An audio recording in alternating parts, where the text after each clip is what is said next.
Ces arrestations, ordonnées par la commission anticorruption dirigée par le prince Mohammed Ben Salman, seraient une manière d'étouffer les contestations internes.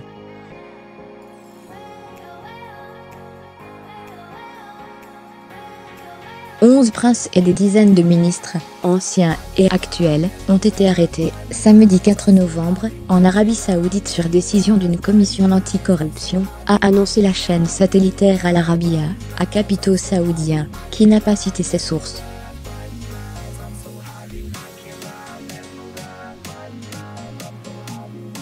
L'information n'a pas été confirmée officiellement dans l'immédiat. Parallèlement, les puissants chefs de la garde nationale saoudienne, une force d'élite intérieure et de la marine ont été limogés.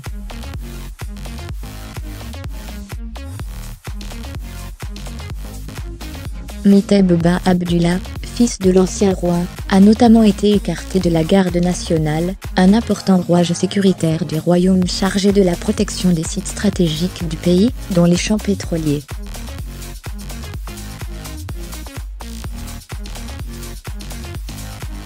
Ces arrestations interviennent quelques heures après la création, par décret royal, de cette commission, dirigée par le prince héritier et homme fort du royaume, Mohammed Ben Salman, âgé de 32 ans.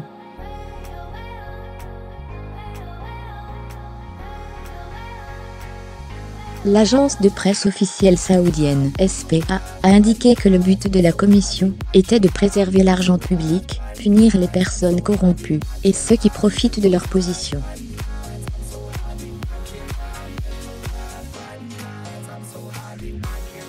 Le Conseil des religieux a rapidement réagi sur son compte Twitter en affirmant que la lutte contre la corruption était aussi importante que le combat contre le terrorisme.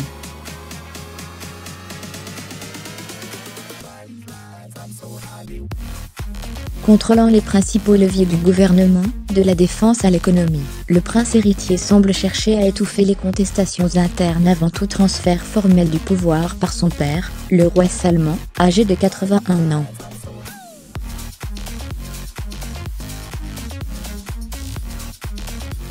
Des avions privés cloués au sol à Jeddah. Parmi les personnes arrêtées, figurerait le prince et milliardaire Al-Wali Ben Talal, connu pour son franc-parler, et qui avait lancé, il y a un an, un vibrant appel pour que les femmes obtiennent le droit de conduire, selon des sites web saoudiens.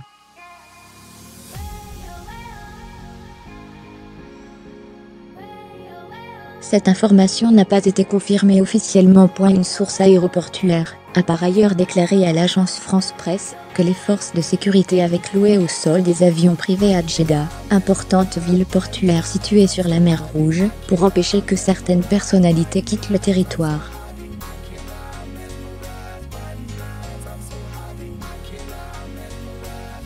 L'étendue et l'ampleur de ces arrestations semblent être sans précédent dans l'histoire moderne de l'Arabie Saoudite, a commenté Christian Ulrichsen, membre du Baker Institute for Public Policy à l'Aris University, Texas.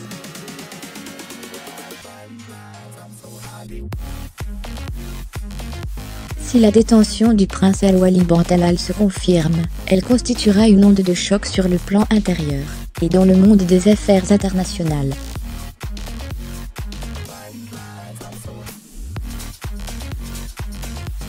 Fermez les guillemets. Une vague d'arrestations de dissidents. Fin octobre, le prince héritier a promu une Arabie modérée, en rupture avec l'image d'un pays longtemps considéré comme l'exportateur du wahhabisme, une version rigoriste de l'islam qui a nourri nombre de djihadistes à travers le monde.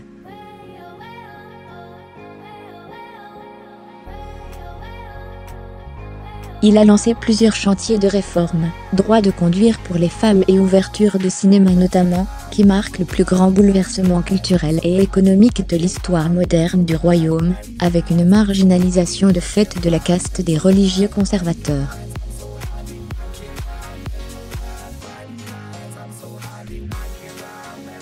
Dans le même temps, il a œuvré pour renforcer son emprise politique sur le pouvoir, procédant notamment à une vague d'arrestations de dissidents, dont des religieux influents et des intellectuels.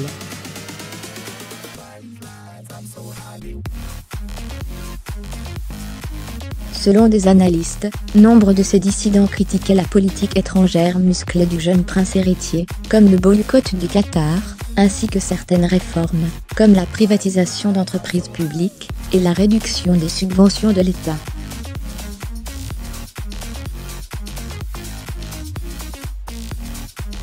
Un missile tiré depuis le Yémen intercepté au-dessus de la capitale d'Arabie Saoudite.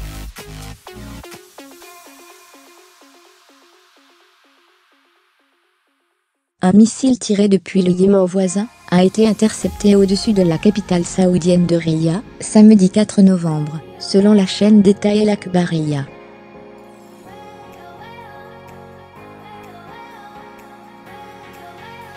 Le missile, intercepté non loin de l'aéroport international King Khaled, dans le nord de la capitale soudanaise, n'a pas fait de blessés ni occasionné de dégâts, même si des fragments sont tombés dans l'enceinte de l'aéroport.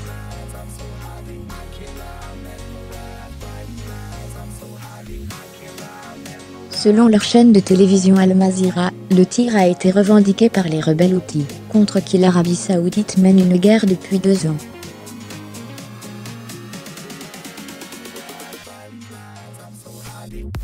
Un porte-parole des Houthis, cité par la chaîne Al Jazeera, affirme qu'il s'agit d'un missile balistique de type Burkan 2H, dont la portée dépasse les 800 km.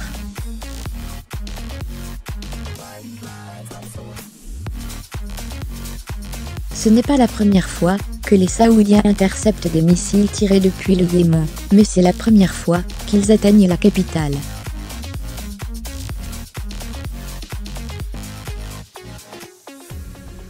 Les Houthis, qui contrôlent Sanaa et le nord du pays, sont soutenus par l'Iran. Ils ont scellé une alliance d'intérêts avec l'ex-président Ali Abdallah Saleh, chassé de la présidence en 2012, dans la foulée du printemps arabe, après 34 ans au pouvoir.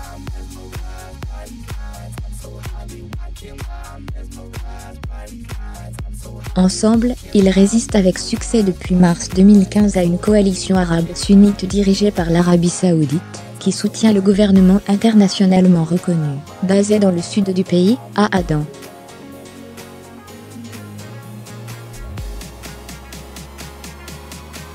La coalition saoudienne est, pour sa part, régulièrement accusée de bombardements aveugles occasionnant des pertes parmi les civils au Yémen.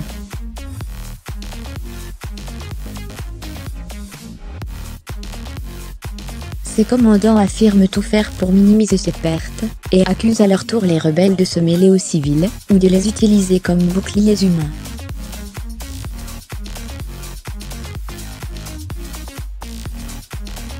Selon l'Organisation mondiale de la santé, cette guerre a fait plus de 8650 morts et quelques 58 600 blessés, en majorité des civils.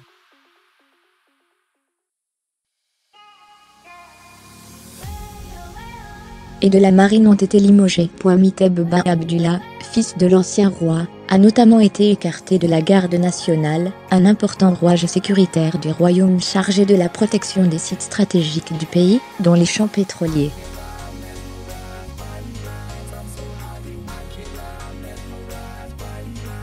Lire aussi, en Arabie Saoudite, le clan du roi fait taire la dissidence et ses arrestations interviennent quelques heures après la création, par décret royal, de cette commission, dirigée par le prince héritier et homme fort du royaume, Mohammed Ben Salman, âgé de 32 ans.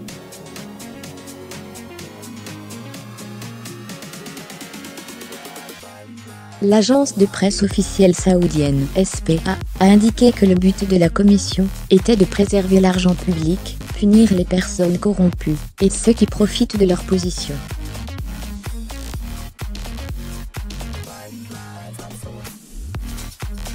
Le Conseil des religieux a rapidement réagi sur son compte Twitter en affirmant que la lutte contre la corruption était aussi importante que le combat contre le terrorisme.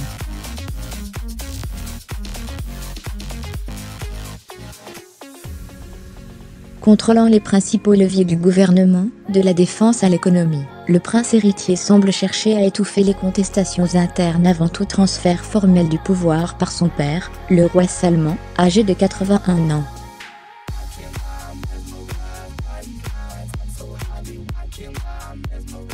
Parmi les personnes arrêtées figurait le prince et milliardaire Al-Wali Ben Talal, connu pour son franc-parler, et qui avait lancé, il y a un an, un vibrant appel pour que les femmes obtiennent le droit de conduire, selon des sites web saoudiens.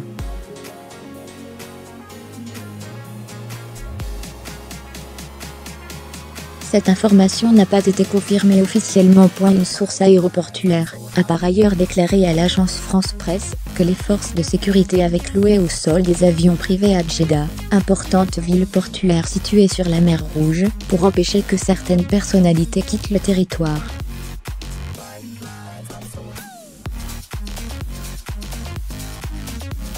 L'étendue et l'ampleur de ces arrestations semblent être sans précédent dans l'histoire moderne de l'Arabie Saoudite, a commenté Christian Ulrichson, membre du Bakke Institute for Public Policy à l'Aris University, Texas.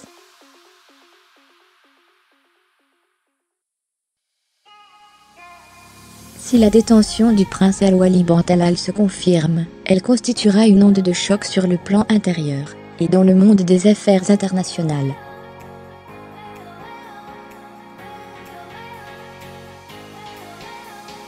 Fermez les guillemets. Fin octobre, le prince héritier a promu une Arabie modérée, en rupture avec l'image d'un pays longtemps considéré comme l'exportateur du wahhabisme, une version rigoriste de l'islam qui a nourri nombre de djihadistes à travers le monde.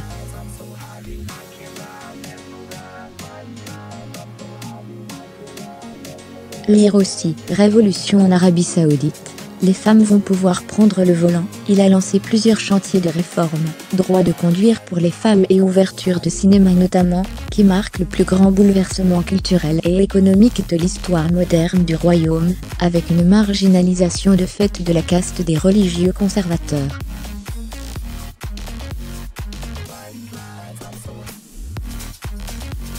Dans le même temps, il a œuvré pour renforcer son emprise politique sur le pouvoir, procédant notamment à une vague d'arrestations de dissidents, dont des religieux influents et des intellectuels.